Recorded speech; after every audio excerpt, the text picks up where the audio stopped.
नमस्कार, मैं doctor Suhasini Srivastava, associate professor DWT college Dehradun. आज मैं इंटेलिजेंस टॉपिक पर अपना व्याख्यान प्रस्तुत करूंगी। ये जो इंटेलिजेंस टॉपिक है ये BA एजुकेशन साइकोलॉजी और MA education psychology plus B.Ed के बच्चों के लिए काफी महत्वपूर्ण टॉपिक है और आशा है, उम्मीद है कि बच्चे इससे लाभान्वित होंगे। अगर कहीं किसी को कोई प्रॉब्लम होगा तो मैं अपना मेल एड्रेस और कॉन्टैक्ट नंबर भी दूंगी, वो मुझसे डिस्कस कर सकता है कभी भी कोई भी प्रॉब्लम हो। तो आज हम लोग सीखेंगे इंटेलिजेंस किसे कहते हैं, बुद्धि क्या है। बुद्धि सामान्यतः हम लोग कहते हैं कि जो सोचने समझने की क्षमता है, तर्क करने की क्षमता है या अपने को इन्वायरमेंट में अच्छी तरह से प्रेजेंट करना ही बुद्धि है। लेकिन अगर हम साइकोलॉजिकल एस्पेक्ट से कहें तो बुद्धि वही है जिसे बुद्धि परीक्षण मापता है, जिसके लिए हिलगार्ड ने कहा intelligence is what the test is test, अर्थात बुद्धि जिसको टेस्ट परीक्षण जो परीक्षित करता है वही बुद्धि है। लेकिन मनोवैज्ञानिकों ने 3 प्रकार की परिभाषाओं में बुद्धि को बांटा। पहला है ability to learn, ability to adjust और एब्स्ट्रैक्ट थिंकिंग। इसके बारे में एक एक डेफिनेशन के बारे में मैं आपको विस्तार पूर्वक बताऊंगी।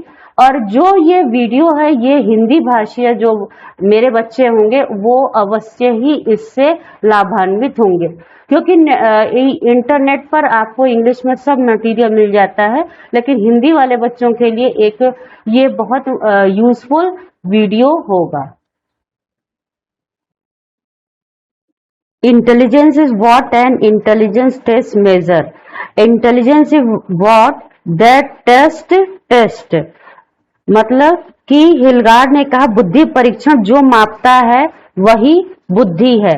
तो बुद्धि की परिभाषा को हम 3 भागों में बांट रहे हैं, ability to learn, ability to adjust और abstract thinking. Ability to learn जिसमें सीखने की जितनी ज्यादा योग्यता होगी वो उतना ही बुद्धिमान माना जाएगा या बुद्धिमान कहलाएगा। इसमें 2 डेफिनेशन है बंकिंगम की, बुद्धि सीखने की योग्यता है, और डियरबोर्न की बुद्धि सीखने या अनुभव से लाभ उठाने की योग्यता है। अब दूसरी कैटेगरी की बात हम लोग करेंगे, ability to adjust. Ability to adjust में जो एनवायरनमेंट के साथ जितना जल्दी अपने को समायोजित करता है। ह्यूमन टेंडेंसी होती है, एक मानवीय गुण होता है कि हम किसी भी परिस्थिति में अपने को शीघ्र ही समायोजित कर लेते हैं। जितना जल्दी समायोजन होगा उतना ही व्यक्ति इंटेलिजेंट माना जाएगा, बुद्धिमान माना जाएगा। इसके लिए मनोवैज्ञानिक कॉल्विन ने कहा एक व्यक्ति उसी अनुपात में बुद्धि रखता है जिस अनुपात में वह अपने नए वातावरण में समायोजित होने की क्रिया सीख चुका या सीख सकता है। इसी के अंतर्गत क्रूज एक साइकोलॉजिस्ट है, उन्होंने कहा बुद्धि नई और विभिन्न परिस्थितियों में अच्छी प्रकार से समायोजन करने की क्षमता है। तो पहली जो कैटेगरी थी बुद्धि की परिभाषा की वो थी सीखने की योग्यता, दूसरा है समायोजन की योग्यता, और तीसरा जो है वर्ग एब्स्ट्रैक्ट थिंकिंग, अमूर्त चिंतन। अमूर्त चिंतन वो चिंतन है जिसमें कि व्यक्ति हाई लेवल या उच्च स्तरीय चिंतन या बौद्धिक क्षमता उसके अंदर होती है। इसके लिए टर्मन ने कहा है एक व्यक्ति उसी अनुपात में बुद्धिमान होता है जितना वह अमूर्त रूप से चिंतन करने की क्षमता रखता है। इसमें जैसे कि पेंटर है, कोई राइटर है, फिलोसफर है, इनके अंदर एक भीड़ से अलग जो क्षमता होती है अपनी प्रतिभा को दिखाने के लिए, वो थिंकर्स हैं, चिंतक जिसको हम कहते हैं, वो इसमें इस कैटेगरी में आएंगे। तो तीनों कैटेगरी के अलावा फिर एक संगोलीय परिभाषा वेस्लर ने दी, जिसको हम लोग को बोलेंगे ग्लोबल डेफिनेशन। ग्लोबल डेफिनेशन संगोलीय परिभाषा, जिसमें इन तीनों कैटेगरी का सम्मिश्रण है। इसमें है, वेस्लर ने कहा, बुद्धि मनुष्य की संपूर्ण योग शक्तियों का योग अथवा संगोलीय क्षमता है, जिनके द्वारा वह उद्देश्यपूर्ण कार्य करता है, तर्कपूर्ण रूप से सोचता है तथा प्रभावपूर्ण रूप से अपने वातावरण के साथ व्यवहार करता है या समायोजित करता है। तो इसमें बुद्धि के तीनों वर्गों के अतिरिक्त जो ग्लोबल डेफिनेशन हुई, उसको हम लोग आज के परिवेश से जोड़ते हैं और ये समझते हैं कि बुद्धि एक मानसिक योग्यता है, जिसके द्वारा किसी भी क्रियाओं को संपादित किया जा सकता, जिनमें कठिनाई, जटिलता, सूक्ष्मता, मितव्ययता, उद्देश्यता, सामाजिकता और मौलिकता समाहित होती है।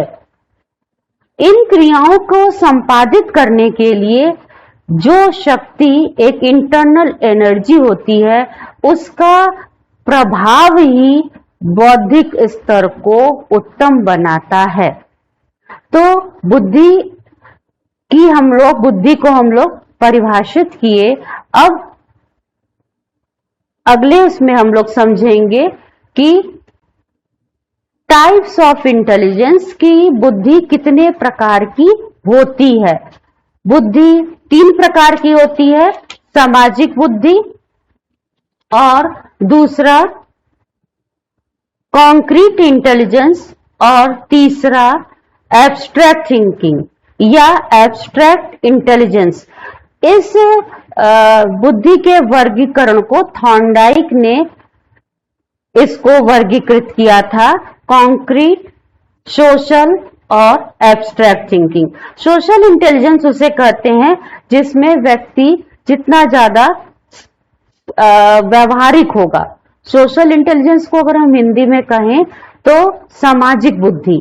सामाजिक बुद्धि वो उस प्रकार की बुद्धि होती है जिसमें कि व्यक्ति बहुत जल्दी अपने वातावरण से अपने को समायोजित कर लेता है, दूसरे को व्यवहार को समझने परखने की उसके अंदर योग्यता होती है। दूसरा है concrete intelligence.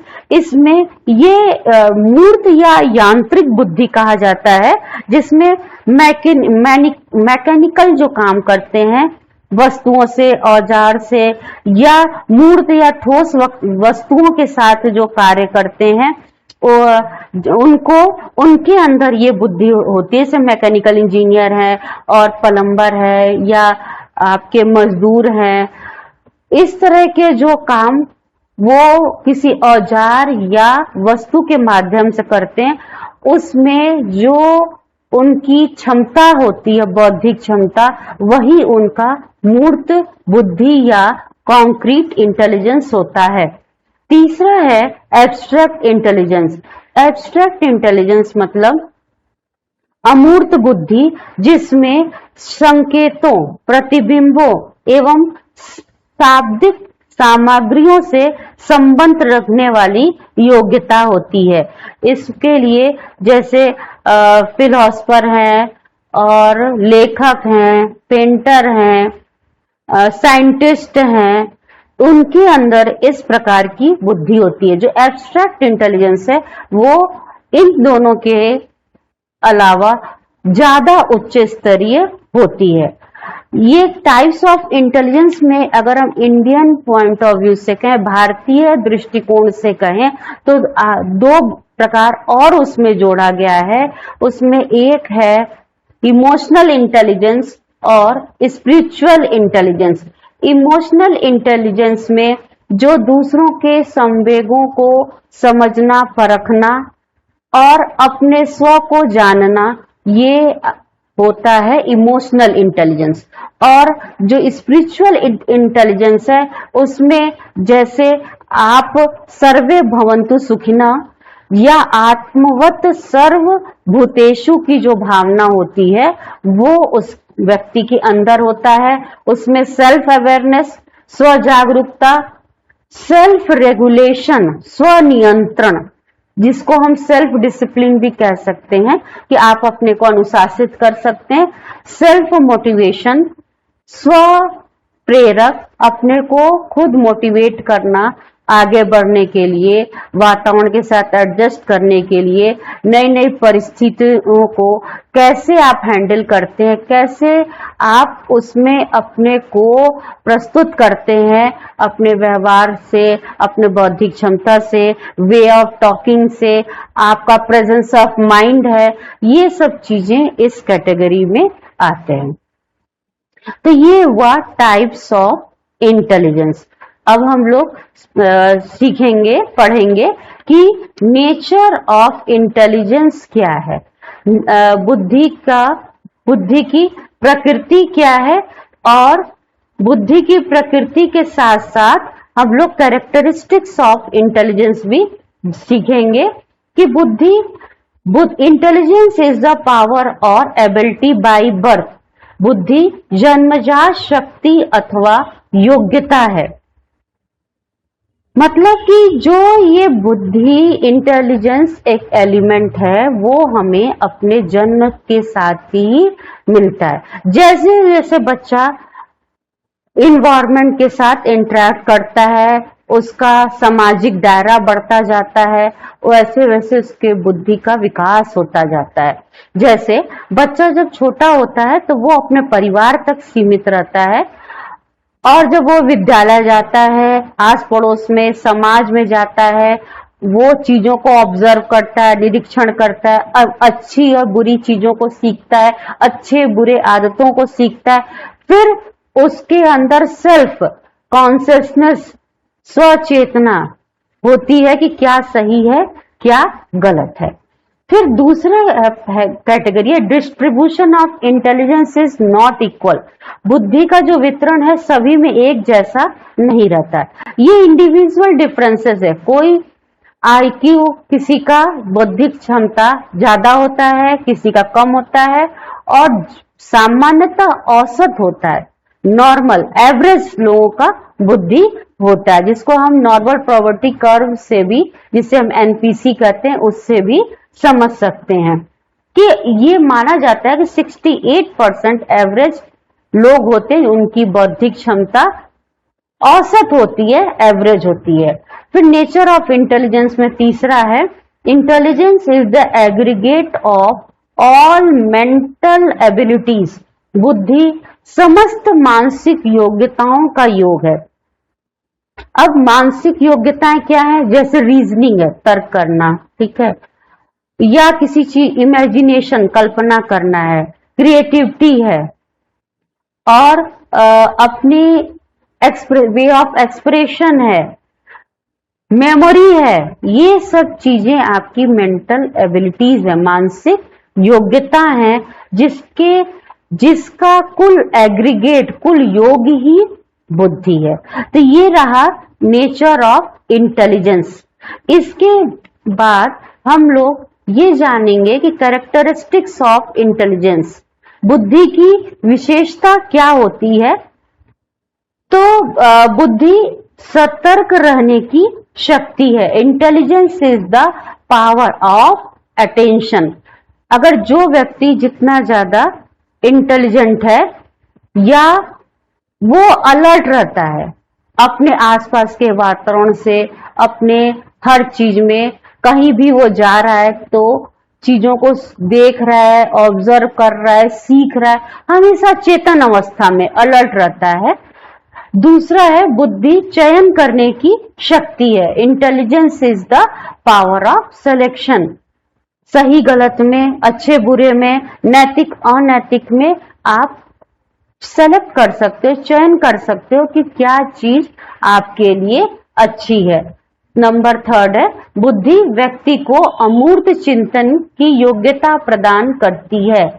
Intelligence give the ability to abstract thinking to the person. Abstract thinking जो हाई लेवल की चिंतन अवस्था है वो बुद्धि के द्वारा आता है। आपके अंदर क्रिएटिविटी डेवलप होती है, new new ideas, innovative techniques, innovation, ये सब चीजें आपको बुद्धि से आपको नई चीजों को एक्सप्रेस या नई चीजों को बताने की योग्यता आती है। नेक्स्ट है बुद्धि नई परिस्थितियों में समायोजन की क्षमता है। Intelligence is the adjustment ability in new situation. बुद्धि नई परिस्थितियों में समायोजन करने की क्षमता है। हम कहीं भी जाते हैं, कहीं शादी ब्याह में गए, पार्टी में गए, स्कूल में गए, कॉलेज में गए, बाजार के जा रहे हैं, हर जगह हमारा रोल अलग होता है। घर में हम एक परिवार के सदस्य के रूप में हैं, विद्यालय स्कूल में हम लोग, कॉलेज में एक स्टूडेंट के रूप में हैं, टीचर का अलग रोल होगा। तो बाजार में आप जा रहे हैं, ग्राहक के रूप में है, आप चीजों को परखते, तो हर जगह आपका रोल अलग हो जाता है। तो वहां नए नए रोल को प्ले करने के लिए, नई नई भूमिकाओं का निर्वहन करने के लिए बुद्धि आपकी मदद करती है। फिर नेक्स्ट है बुद्धि आत्मविश्लेषण की शक्ति है। Intelligence is the power of self analysis. Self analysis एक बहुत बड़ा पावर है। हम लोग दूसरों को बहुत जल्दी परख लेते हैं, लेकिन स्वयं के बारे में नहीं बता सकते। तो स्वयं को आपके अंदर एबिलिटी क्या है, आपकी योग्यता क्या है, क्षमता क्या है, आपके इमोशंस क्या है, आपका एम क्या है, आपका जीवन जीने का उद्देश्य क्या है, आप आगे क्या भविष्य में करेंगे, कैसी आपकी लाइफस्टाइल है, उसको कैसे आप अपने बौद्धिक क्षमता में इम्प्रूवमेंट लाएंगे, तो सुधार लाएंगे। इन सब चीजों को करने में बुद्धि आपकी मदद करती है। और सेल्फ एनालिसिस आप खुद अपने को मूल्यांकित कर सकते हो। लास्ट है बुद्धि अनुभवों से लाभ उठाने की योग्यता है। Intelligence is the ability to profit by experiences. अनुभव से हम लोग सीखते हैं। वो अनुभव अच्छे भी हो सकते हैं, वो अनुभव बुरे भी हो सकते हैं। मान लीजिए आप किसी दिन क्लास में आप लेट आते हैं, तो आपको अपने टीचर से डांट पड़ती है। तो अगले दिन आपका अनुभव ये कार्य किया कि अब आप रोज आप रेगुलर आओगे और टीचर की डांट से बचने की कोशिश करोगे। ऐसे ही अगर आपके पेरेंट्स किसी चीज को लिए मना करते हैं और आप नहीं मानते हो और आप उस काम को करते हो, जैसे बाइक चलाना है, टू व्हीलर है, आप आराम से चलाओ, लाइसेंस होना चाहिए, और पेरेंट्स आपको मना कर रहे हैं कि अभी आपके पास लाइसेंस है, आप रोड पर ना जाएं, और आप रोड पर जाते हैं और कुछ दुर्भाग्यवश आप गिर जाते हैं, चोट आ जाता है, तो आप अपने अनुभव से सीखते हैं कि जब तक परफेक्शन ना आ जाए तब तक गाड़ी को या टू व्हीलर को आपको रोड पर नहीं ले जाना है। तो क्या है, intelligence is the ability to profit by experiences. अनुभव से ही हम लोग चीजों को सीखते हैं। और बुद्धि का जितना ज्यादा आपकी बौद्धिक क्षमता अच्छी होगी, उतनी ही जल्दी आप अपने को सिचुएशन से एडजस्ट कर लेते हो। एक कहानी थी, आप लोग सबको याद होगी, कालिदास और विद्योत्तमा की। कालिदास जब विद्योत्तमा से शादी करने गए, तब वो पंडित या महान ज्ञाता नहीं थे। वो सामान्य से भी उनकी बुद्धि, एवरेज से भी उनकी बुद्धि कम थी। तो विद्योत्तमा के साथ शास्त्रार्थ करने के लिए वहां पर कुछ पंडित ले गए, क्योंकि जो विद्योत्तमा थी वो बहुत विदुषी महिला थी उस समय की, उनसे कोई भी शास्त्रार्थ में हार नहीं सकता था। तो जो वहां के उस समय के विद्वान पंडित थे, वो ईर्ष्या द्वेष के कारण कि चलो इसे कुछ हम सबक सिखाते हैं, विद्योत्तमा बहुत ज्यादा अपने को इंटेलिजेंट मानती हैं, तो उन्होंने औसत से कम बुद्धि वाले व्यक्ति कालिदास को उनके पास ले गए और कहा कि ये शास्त्रार्थ होगा। अब देखिए बुद्धि का कैसे परिचय होता है, बौद्धिक क्षमता को हम कैसे परिचय करते हैं। तो विद्योत्तमा ने पहला एक उंगली दिखाई तो कालिदास ने उसको विद्योत्तमा ने जब प्रश्न पूछा तो कालिदास ने कहा एक उंगली दिखा दी। तो उसको इस प्रकार एक्सप्लेन किया गया कि ये ईश्वर, ये संसार एक ही जगत है और उसके हम सब सदस्य हैं। फिर जब दूसरा प्रश्न दिखाया तो दूसरा प्रश्न जब विद्योत्तमा ने पूछा तो उन्होंने कालिदास ने हाथ का ऐसे मुक्का दिखाया। तो इस पर उन्होंने कहा विद्योत्तमा ने कि ये शरीर या ये जगत 5 तत्व से मिलकर बना है और जब पांचों तत्वों में समन्वयता होती है तभी ये जीवन या ये जगत चलता है। तो यहाँ पर कहने का ये उदाहरण देने का मतलब यही था कि जब हम लोग जैसी सिचुएशन आती है उसमें अपनी बौद्धिक क्षमता से उसको हैंडल करने का कोशिश करते हैं। कालिदास बाद में विवाह हुआ और जो कालिदास को विद्योत्तमा ने जब उनको फटकारा, उनकी फटकार सुन के कालिदास को की चेतना जगी और उन्होंने बहुत साधना किया, संस्कृत का पूरा पढ़ाई किया और वो संस्कृत के महान पंडित बन गए। और उनकी जो रचना थी कुमार संभव, मेघदूत, रघुवंश, ये सब विश्व प्रसिद्ध ये पुस्तकें हैं। तो कहने का मतलब है कि यहाँ पर कि जो बौद्धिक क्षमता है वो आप अपनी उसको प्रयोग करके आप अपनी जो कैपेसिटी है, जो आपके अंदर योग्यता है उसको आप सिद्ध कर सकते हो। प्रेजेंस ऑफ माइंड है ना, ये भी एक बहुत बड़ा फैक्टर है कि आप किसी भी बात को किस वे में तुरंत आप रिएक्ट करते हो। चीजों को समझना, परखना, उसके बारे में सोचना, ये सब कार्य करने में बुद्धि आपकी मदद करती है। अब हम लोग बुद्धि की थ्योरी पढ़ेंगे। तो जो बुद्धि की थ्योरी है उसमें सबसे पहला है 2 फैक्टर थ्योरी स्पीयरमैन की। स्पीयरमैन से पहले बिने ने एक ही कारक माना कि बुद्धि एक ही कारक होती, उसमें कोई और एलिमेंट नहीं होता।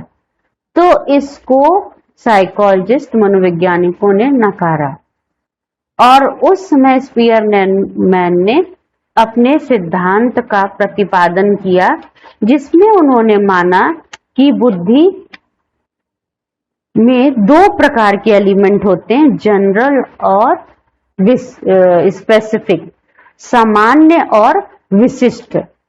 इसलिए इस थ्योरी का नाम 2 फैक्टर थ्योरी कहा गया। इसे 2 फैक्टर थ्योरी को स्पीयरमैन ने प्रतिपादित किया था 1904 में।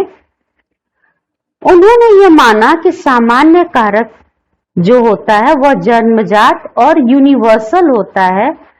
प्रत्येक व्यक्ति में मानसिक कार्य करने की सामान्य क्षमता होती है और जनरल जो फैक्टर है उसको जी फैक्टर बताया। जी जो होता है वो मानसिक ऊर्जा का प्रतीक होता है। जो दूसरा फैक्टर उन्होंने माना किसको, विशिष्ट, जो विशिष्ट या स्पेसिफिक एलिमेंट था उसको माना। स्पेसिफिक एलिमेंट वातावरण के साथ अंतःक्रिया करने के बाद प्राप्त किया जा सकता है। दूसरा जो विशिष्ट कारक की विशेषता है, एक ही व्यक्ति में एस कारक की मात्रा भिन्न भिन्न कार्यों के लिए निश्चित नहीं होती। और तीसरा है विशिष्ट कारक की विशेषता, शिक्षण, प्रशिक्षण, अनुभूतियों का इस पर काफी प्रभाव पड़ता है। अगर किसी के अंदर गिटार बजाना या हारमोनियम बजाना या सितार बजाना, इन बांसुरी बजाना, तबला बजाना या कोई अलग चीज करने की या कोई अलग कार्य करने की क्षमता है, तो वो स्पेसिफिक इंटेलिजेंस के ही कारण होती है। स्पीयरमैन का मानना था कि जिस व्यक्ति में जी फैक्टर जितना ज्यादा होगा, वह व्यक्ति उतना ही अधिक मानसिक क्रिया कार्य करने में सफल होगा। तो स्पीयरमैन के सिद्धांत को इसीलिए टू फैक्टर थ्योरी कहा गया कि इसमें दो कारक हैं, जनरल और स्पेसिफिक, सामान्य बुद्धि और विशिष्ट बुद्धि, या सामान्य कारक या विशिष्ट कारक। इसीलिए इसको टू फैक्टर थ्योरी भी इसको कहा जाता है। दूसरा है मल्टी फैक्टर थ्योरी में, मल्टी फैक्टर थ्योरी जो इसके लिए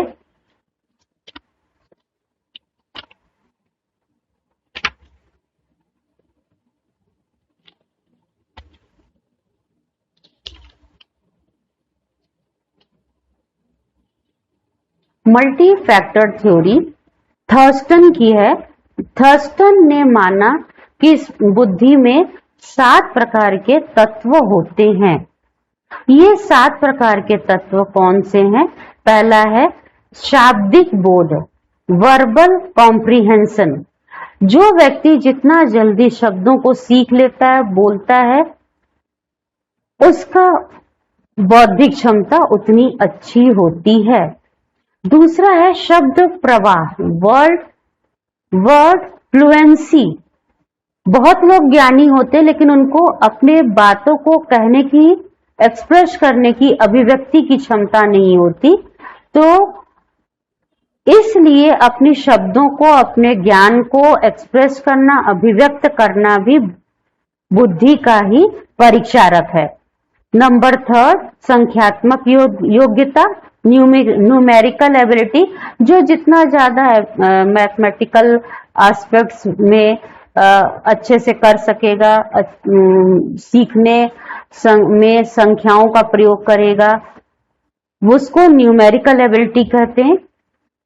नंबर 4 है स्थानगत योग्यता। स्थानगत योग्यता मतलब स्थानों को पहचानना, जानना।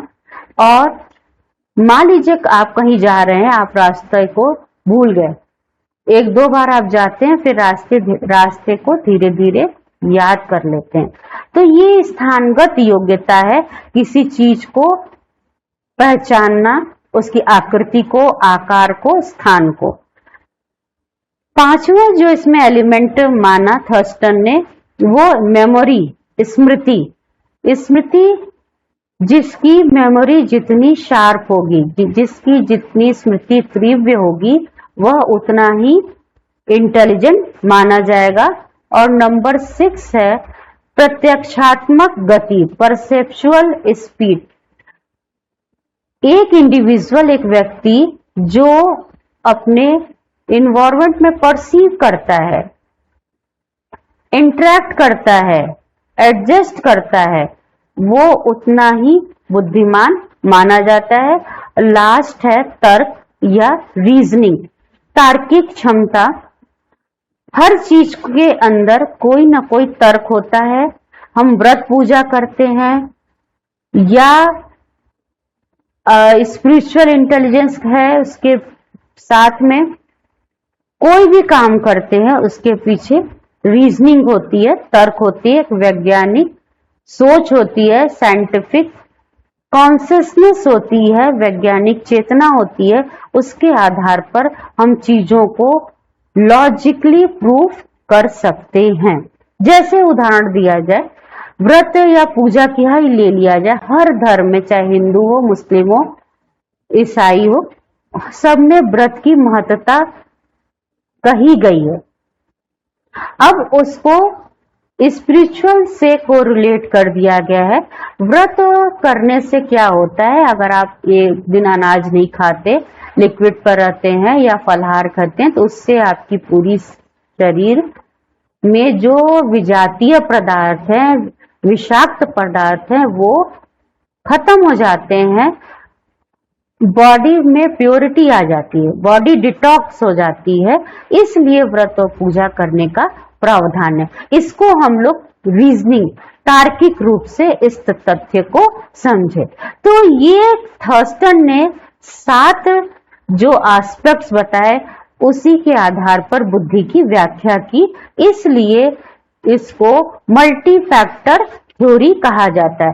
मल्टी फैक्टर थ्योरी में थॉर्नडाइक की भी जो थ्योरी है वो भी आपका मल्टी फैक्टर थ्योरी है, और जो थ्योरी इसकी है हिलगार्ड की है, या बुद्धि की जो सबसे बड़ी मल्टी फैक्टर थ्योरी में कहा गया है वो है गिलफोर्ड। गिलफोर्ड ने जो बुद्धि का सिद्धांत दिया था वो बुद्धि को उन्होंने संरचना कारक माना। संरचना कारक के तहत उन्होंने फैक्टर एनालिसिस के जग से बुद्धि को एक डायमेंशन के रूप में माना। जैसे कोई चौकोर एक टुकड़ा हो, उसके 4 भाग 4 होते हैं, आगे पीछे और 2 साइड में। ऐसे उन्होंने बुद्धि को माना कि, लेकिन उसमें चौथा जो डायमेंशन था उसका उन्होंने व्याख्या नहीं की। 3 डायमेंशन 3 पक्ष को उन्होंने रखा। गिलफोर्ड के अनुसार जो बुद्धि है उसका पहला जो रूप है, पहला जो वर्ग है उसमें है संज्ञान, कॉग्निशन। कॉग्निशन का मतलब है खोज करना या पहचान करने की क्षमता। दूसरा है स्मृति, मेमोरी, जो कुछ भी आपने सीखा उसको लंबे समय तक अपने मस्तिष्क में संरक्षित करके रखना, सुरक्षित करके रखना। और तीसरा उन्होंने माना अभिसारी चिंतन, कन्वर्जेंट थिंकिंग। कन्वर्जेंट थिंकिंग अभिसारी चिंतन से तात्पर्य है व्यक्ति समस्या के एक ऐसे समाधान या उत्तर पर पहुंचता है जो परंपरा एवं प्रचलन के अनुसार सर्वोत्तम समझा जाता है। दूसरा इसका जस्ट अपोजिट है अपसारी चिंतन, डाइवर्जेंट थिंकिंग। डाइवर्जेंट थिंकिंग में या अपसारी चिंतन में जो व्यक्ति है वो समस्या का समाधान निकालता है, प्रॉब्लम सॉल्विंग की उसके अंदर क्षमता होती है, और जो वो समाधान निकालता है वो यूनिक होता है, मौलिक होता है, नया होता है। दोनों में अंतर है, अभिसारी और अपसारी। अभिसारी में जो परंपरागत चीजें चली आ रही हैं उसी को में हम अपने को समाधान को ढूंढते हैं, कोई इनोवेटिव चीज नहीं है। लेकिन अपसारी डाइवर्जेंट थिंकिंग में ये कहा जाता है कि नई चीज, इनोवेटिव चीजें होती हैं, मौलिकता होती है, उसमें यूनिकनेस होती है। नई नई चीजों के माध्यम से हम अपने समस्याओं के समाधान को ढूंढते हैं। इसी में लास्ट जो एस्पेक्ट दिया है उन्होंने मूल्यांकन का दिया है। मूल्यांकन आप सेल्फ इवेल्युएशन कर सकते हैं, अच्छाइयों को, सत्यता को, जो आपने थिंकिंग सोच है, आपके विचार हैं वो आपका सही है या गलत। आप किसी के दूसरे के इन्फ्लुएंस में, प्रभाव में तो नहीं है, आप स्व निर्णय लेने की क्षमता है। तो जो ये गिलफोर्ड का पहले डायमेंशन का ये व्याख्या थी। दूसरे जो फैक्टर था, दूसरा डायमेंशन था, उसमें उन्होंने बताया पहला आक्रियात्मक। आक्रियात्मक मतलब फिगरल जो चीजें हम देखते हैं, कोई आकृति है, रंग है, रूप है, कोई आवाज सुनाई देती है, हम किसी स्पर्श से या अपने अनुभव से हम चीजों को सीखते हैं। दूसरा उन्होंने बताया सिंबॉलिक, प्रतीकात्मक चिन्ह है, जैसे हमारी हिंदी की वर्णमाला है, इंग्लिश का अल्फाबेट है, या अंक है, न्यूमेरिकल है, नंबर है, सब में सिंबल होता है, उसी के माध्यम से हम चीजों को सीखते हैं। और तीसरा है शब्दार्थ विषयक। शब्दार्थ विक्षेप में जो शब्दों के माध्यम से विचारों को अभिव्यक्त करते हैं, और लास्ट है इसमें बिहेवियरल, व्यवहारात्मक व्यवहार, जो सामाजिक व्यवहार है, सोशल व्यवहार है, उसके माध्यम से हम अपनी बातों को समझते हैं, सीखते हैं, दूसरों तक पहुंचाने की कोशिश करते हैं। तो ये जो गिलफोर्ड की दो एस्पेक्ट, दो डायमेंशन की व्याख्या की गई। तीसरा डायमेंशन इंटेलेक्चुअल प्रोडक्ट, इसके अनुसार मानसिक क्रिया किसी एक विषय वस्तु के साथ संपन्न होती है तो उसके परिणाम स्वरूप 6 प्रकार के बौद्धिक उत्पादन या प्रोडक्ट होते हैं। 6 क्या है? पहला इकाई है, दूसरा वर्ग है, तीसरा रिलेशन है, चौथा प्रणाली है, और पांचवा रूपांतरण है, और लास्ट है इम्प्लीकेशन। इकाई, किसी चीज को हम छोटे छोटे टुकड़ों में बांटकर जल्दी सीखते हैं। सीखी हुई चीज को एक ग्रुप में कन्वर्ट कर देते हैं, जिसको हम वर्ग क्लास कहते हैं। जब सीखी हुई चीजों में हम रिलेशन को ढूंढ लेते हैं, उन दोनों में पॉजिटिव रिलेशन है या निगेटिव है, या उन दोनों में क्या समानता है, सिमिलैरिटी है, अगर इस तरह की चीजों को हम जांच लेते हैं, परख लेते हैं, वो चीज हमें जल्दी सीख लेते हैं। सिस्टमैटिक वे, एक प्रणाली के रूप में पद स्टेप बाय स्टेप चीजों को सीखते हैं। सीखी हुई चीज का हम ट्रांसफर करते हैं अपने डे टू डे दैनिक जीवन में, और जो इम्प्लीकेशन है सीखे हुए चीज को हम आगे अपने दूसरों तक पहुंचाते हैं, या सीखी हुई चीज का दूसरी सिचुएशन में प्रयोग करते हैं। यही हमारा इम्प्लीकेशन हुआ। तो गिलफोर्ड की थ्योरी का ये चौथा डायमेंशन उन्होंने एक्सप्लेन नहीं किया।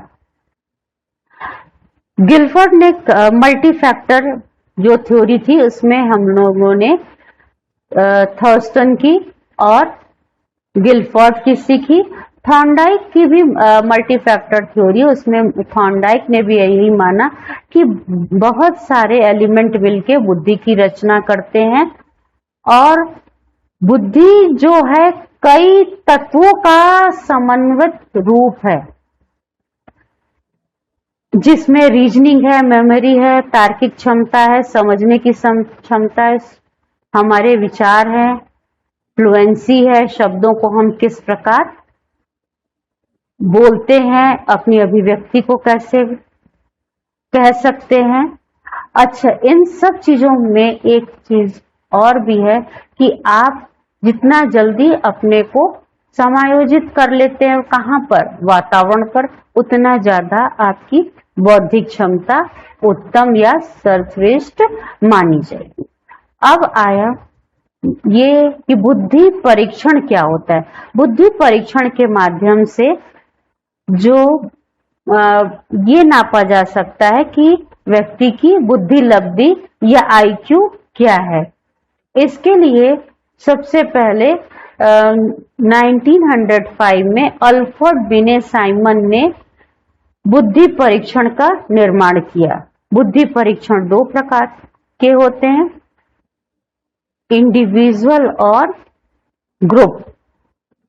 मतलब वैयक्तिक रूप से भी और सामूहिक रूप से 2 प्रकार से बुद्धि परीक्षण को हम लोग अप्लाई कर सकते हैं।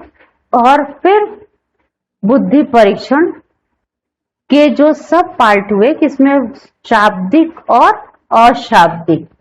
शाब्दिक बुद्धि परीक्षण वो होते हैं जिसमें प्रश्नों के माध्यम से आईक्यू टेस्ट किया जाता है। अशाब्दिक परीक्षण उनके लिए होता है जो जिनको अक्षर ज्ञान नहीं होता, या जो बड़े बुजुर्ग हैं उनके लिए होता है।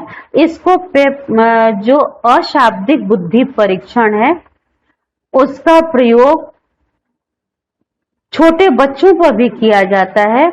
अशाब्दिक बुद्धि परीक्षण में परफॉर्मेंस टेस्ट को भी सम्मिलित किया जाता है। तो बुद्धि परीक्षण का प्रयोग अगर सामूहिक रूप से हम कर रहे हैं तो उसमें समय और धन की बचत होती है।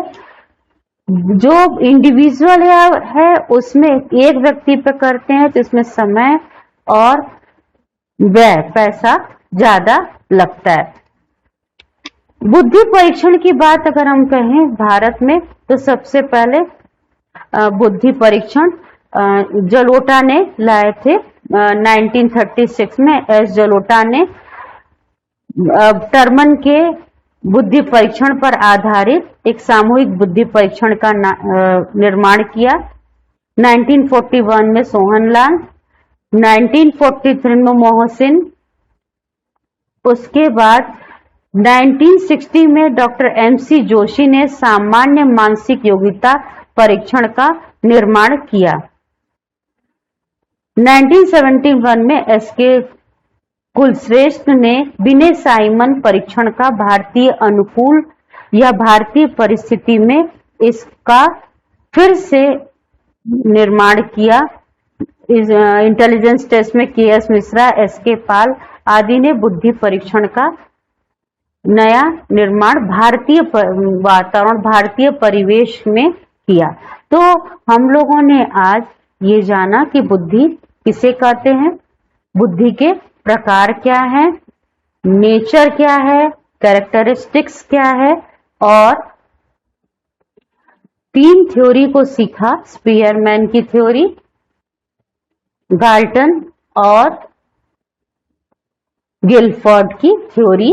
उसके बाद बुद्धि परीक्षण किसे कहते हैं, बुद्धि परीक्षण कितने प्रकार के होते हैं, इनका प्रयोग कैसे करते हैं। तो इन सब चीजों के बारे में हम लोगों ने आज सीखा। तो बहुत बहुत धन्यवाद। Thank you.